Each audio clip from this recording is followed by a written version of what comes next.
Hi, everyone on YouTube and all the NFL YouTube prognosticators and football fans everywhere. This is Andrew Warren, back here once again, giving you my thoughts for the wild card playoff round and my picks for the NFL division round for the 2024-2025 NFL season. Check it out. All right, for the wild card record, straight up, I didn't do too bad. I went 4-2 overall. That's pretty good, but against the spread and the over and unders, it was the reverse. So I went 2-4 on both sides, respectively. And now overall in the year, I'm 201, 75 overall in the year. And for the against the spread, I'm 162 and 99 overall in the year with 10 pushes. Well, not too bad on that one. And of course, the over and unders, I went on. What did I do for the over and unders? Oh, here we are. I went 2-4 in a row. I'm 38 and 39 overall in the year, and I with 2 pushes out of that in the regular so far. So that still needs to be worked on a little bit on that one. So, anyways, what happened in there? But the LA Chargers and the Houston Texans. The LA Chargers ran a lot of gas. It kind of reminded me of Jim Harbaugh's teams when he was with the 49ers. When they went to the playoffs and ran out of gas. Like, of course, with against his brother in the Super Bowl. And, of course, with the they ran out of gas when they played the division rival in Seattle. With the Richard Sherman play. So they ran out of gas out of that. So, kind of remind me of something like that. I'm not saying that Jim Harbaugh does that. I'm not saying that. I'm just saying for respective-wise, that's kind of remind me at that point. But, anyways. Continuing on with that, Baltimore and Pittsburgh.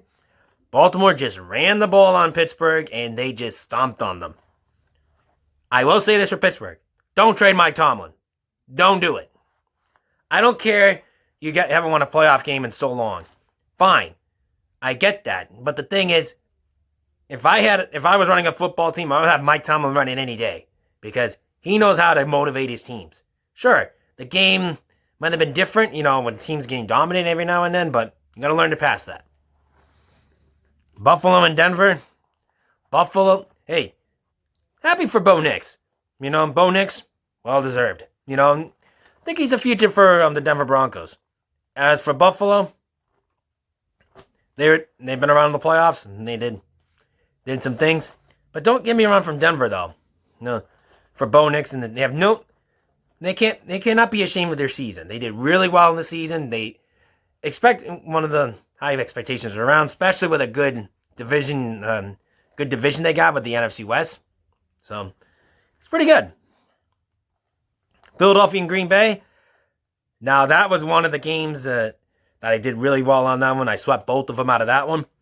From Philadelphia beat Green Bay, and it was pretty much in money fashion state like Baltimore did. So, I'm not going to tell you about that one. Tampa Bay and Washington, probably one of my worst ones I did. But hey, give credit to Jaden Daniels. So, give a credit to him. He's the real deal from Washington. They're a fun team to watch.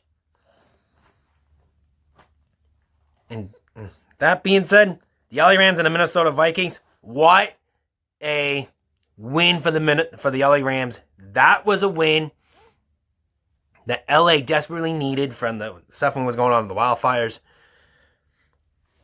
It would have been nice for the LA Chargers to win as well, but, it is what it is at that point. But what I'm saying is, this was a healing moment that the city of Los Angeles really needs, despite what's going on with the LA wildlife fires. It's really, really sad to see that. But anyways, the question is, can this magic run up for the Rams? We'll find out. So, all right, that's my wild card thoughts. Before I forget, we got some coaching hires. Mike Vrabel for my Patriots.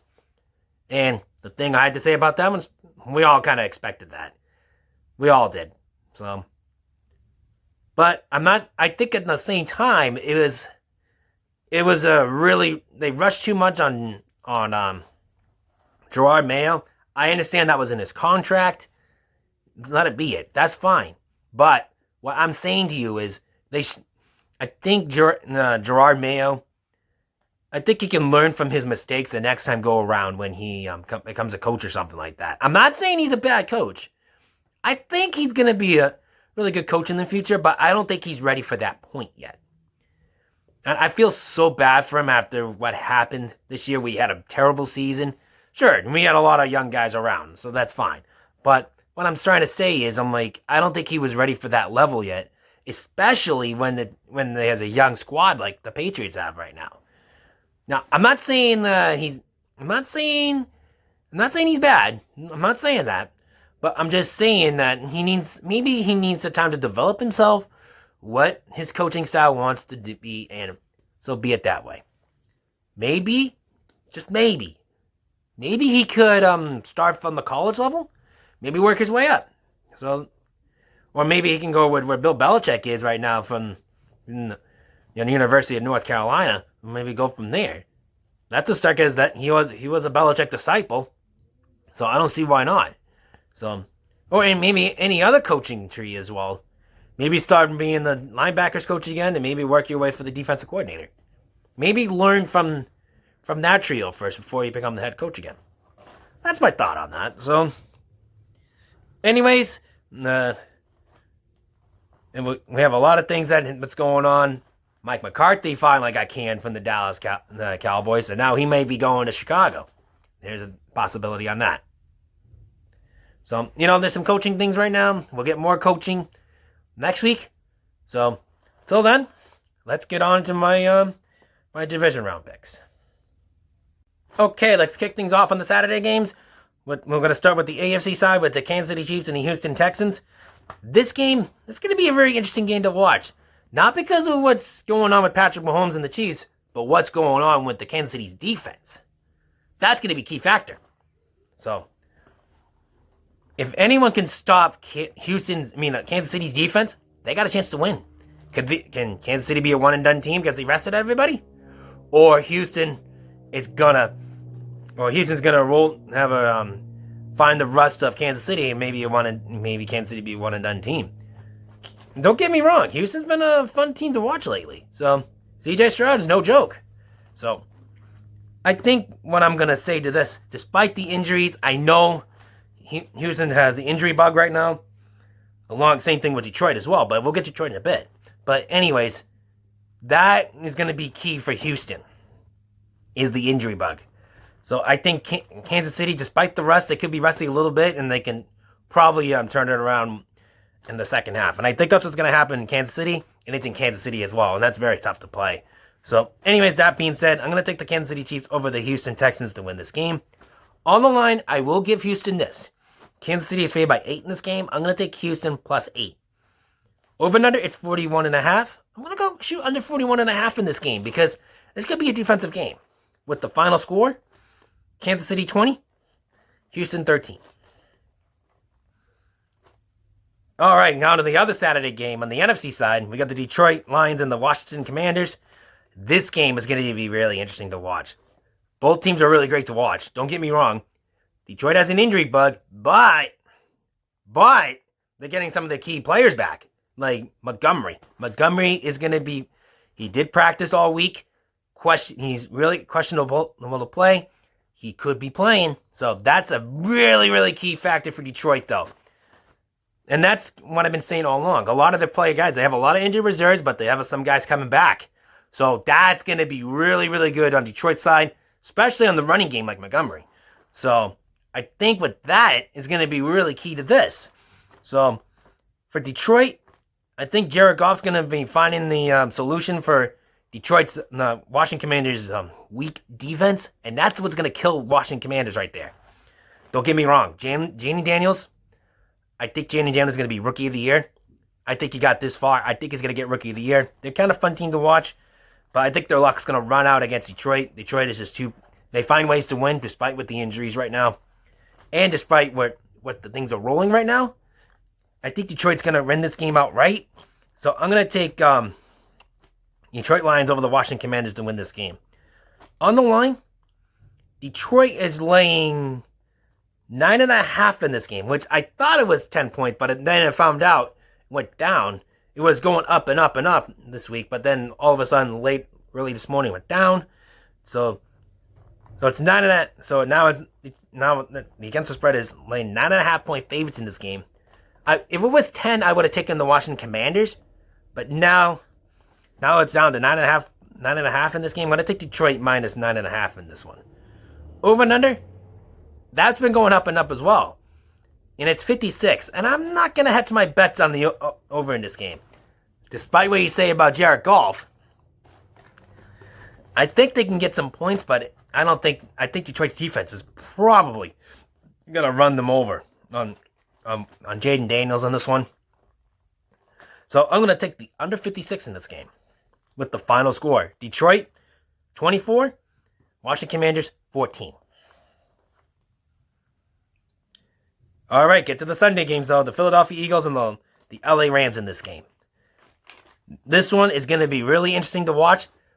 The question is, from Philadelphia, are we going to get which Philadelphia team's going to do it? Is Jaden Daniels going to step up to the game and run some throws? Or are they going to give it to Saquon Barkley the whole time?